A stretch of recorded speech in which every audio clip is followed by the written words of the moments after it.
Hey guys, Weep here. Welcome back to another video by VarietyMMOs. Today's video is going to be focusing on 10 mistakes that noobs make when joining Black Desert Mobile. These mistakes are large pitfalls that will prevent you from progressing your character throughout the storyline, so hopefully these tips help you get around those and allow you to smoothly progress on launch.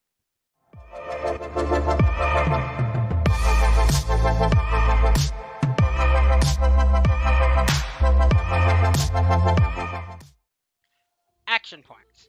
So action points are located up in your menu and can be otherwise known as to some people as energy points. I have seen many people unfortunately not use their action points. As soon as you get in the game, you're going to look up here and notice you have 50 or 60 action points. If they are full, you need to use them immediately. There are a lot of things that you can do on action points, but a solid way to always use your action points if you don't know any better is to gather. I do have a complete gathering guide of this, which will be below the video, but if you're not sure where to go or what to do with them, I would just recommend going to the map. This is where you first start off here in the game. Come down here, go into here, and basically just cut some logs until you run out of action points.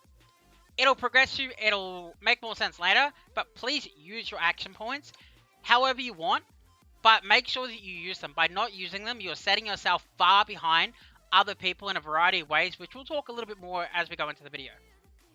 Black Spirit Mode.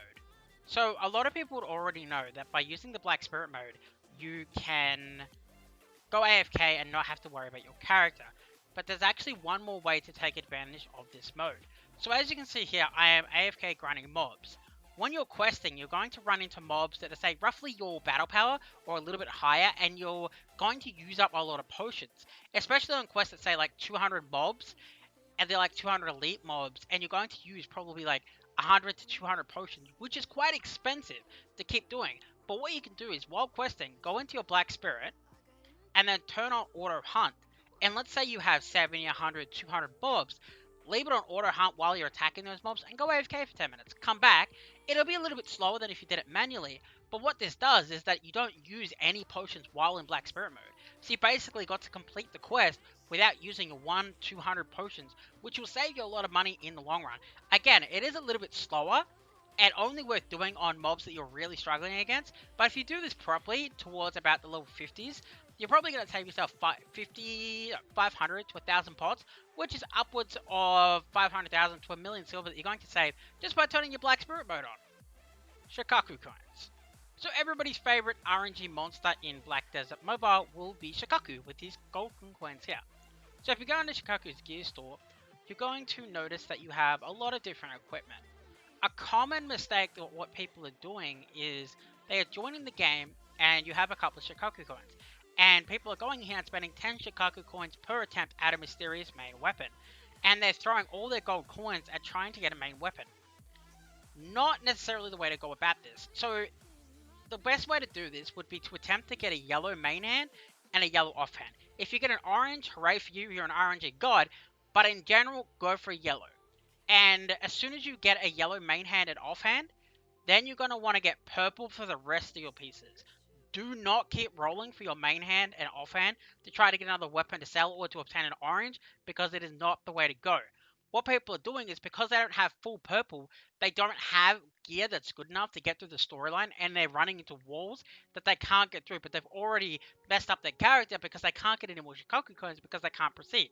So again, get your yellow main hand offhand, then get all your equipment. The main reason for this as well is that your armor stones and your weapon stones are different. Your upgrade stones.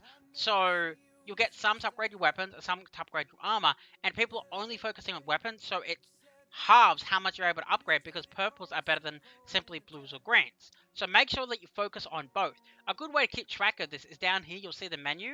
The color it shows here is the color of the equipment that you're wearing. Also, something to note is that, for example, a weapon will cost 10 and a shield will cost 8, but something like a gloves or a helmet or boots actually cost less. So there's much more chance of getting purple or maybe even a yellow. And if it's a yellow that's not good, you can either A, sell it on the marketplace, or B, you can put it into the Black Shadow to gain like 20 levels early on to get a huge chunk of BP to get over that quest chain. Guilds. So a lot of people in the game are not joining guilds. Something to keep in mind before we talk about guilds is that when you join a guild, you are unable to do any quest or basically anything in the guild for the first day. And when you leave a guild, you're locked out of joining another guild for 24 hours. So if you leave a guild and then join another guild, you're effectively locked out for 2 days. So keep that in mind. When you join a guild, you're going to have a couple of advantages, but the main one that you're looking at for the average person is that when you come to this menu here, you're going to see check in. And when you check in, you're going to get a daily achievement, which will give you 10 boss scrolls, which will allow you to do boss rushes, which will give you Shikaku coins and everything else. So for the average person, it's a couple free boss rushes per day. Even if you're not looking to play with the guild or the rest, just sit in the guild simply to check in. Of course, there's many other things in the guild. For example, you can see here that you have passive skills, which can give you, more power, and then you have quests and various other things. But if you're more of a solo player, just join a guild and hit check in for your free scrolls every day. Gardens and food. So this one is especially important. So ignore the fact here that I have a large amount of food.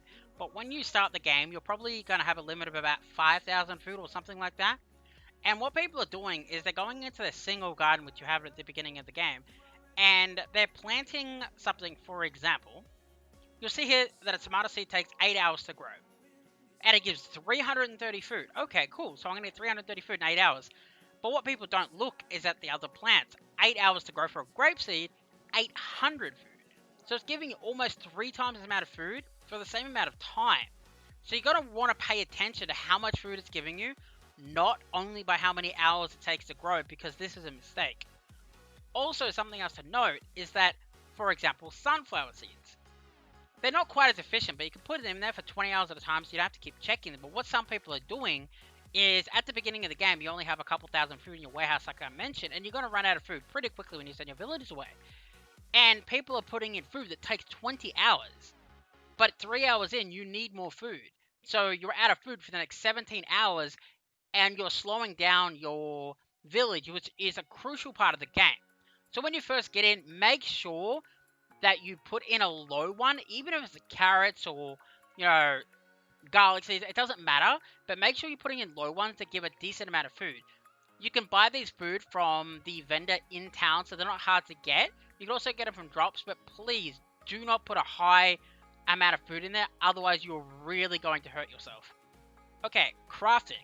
So, following the tip that I just gave about the garden, let's have a look at the blacksmith and the alchemy lab.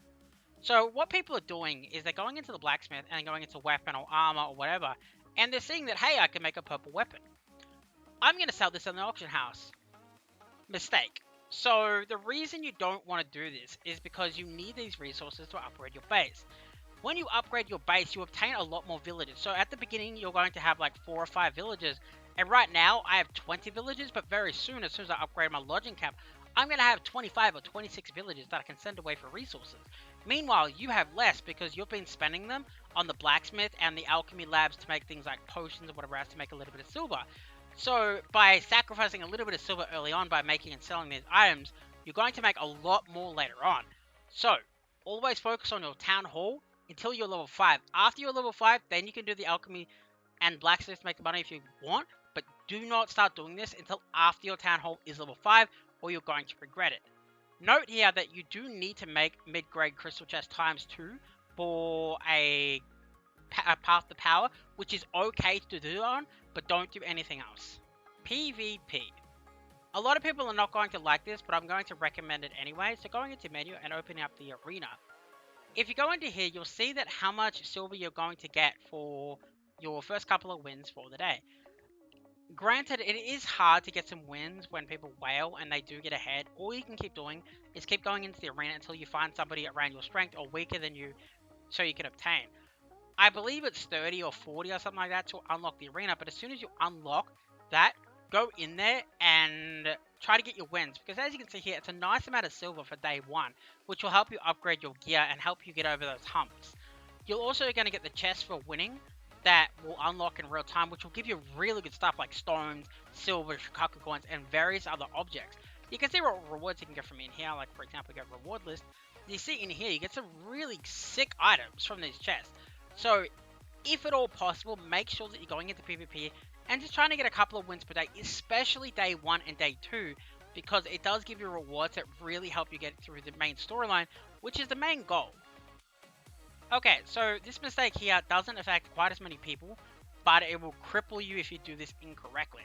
So in your skill page, you're going to have to do this one by one at the start, but using your skill books will use a small amount of silver. This you should be doing because, this upgrades your skills. But what some people are not aware of is when you upgrade your optional skills, for example, I click on this, 12,000 silver to upgrade that, 4,000 silver to upgrade that. And the price is actually pretty high to upgrade some of them. Like, for example, they don't look that high, 18,000, but some of them can cost like 70,000 silver out of nowhere. And if you only got 100,000 silver and you didn't pay attention, you just lost all of your silver for all your upgrade costs and you're going to get stuck. So when you upgrade these optional things on your skills, be very aware of their cost before you click them, because it is very important that you don't waste your silver very early on. Let's talk about Talish's shop.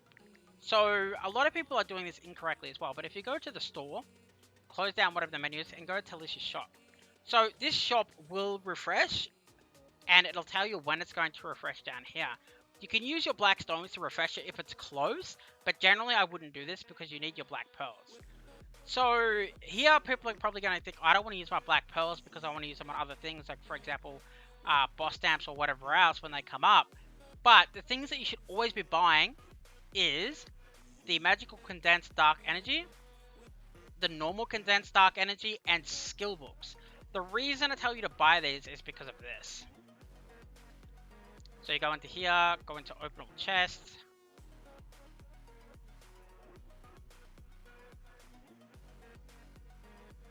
And look at all these dark energy I just got. So now you can go into your black spirit. And remember, your black spirit is going to be at a pretty low level when you do this. And even at level 103, I just got this much XP.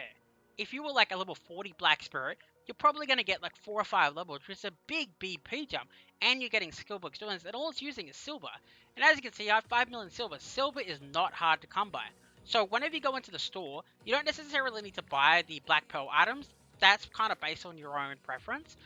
But always buy the silver items. Maybe not, 1 hour into the game because you're going to be low on silver, but a little bit further, always buy them because they are unbelievably powerful and will advance you so much further than anybody who is not doing this, because the Black Spirit is really just that powerful. Okay, now let's talk about the Path of Power. Unfortunately, I've seen some people not follow this, which is heartbreaking. The Path to Power is basically 3 massive tutorials to help you get throughout the game.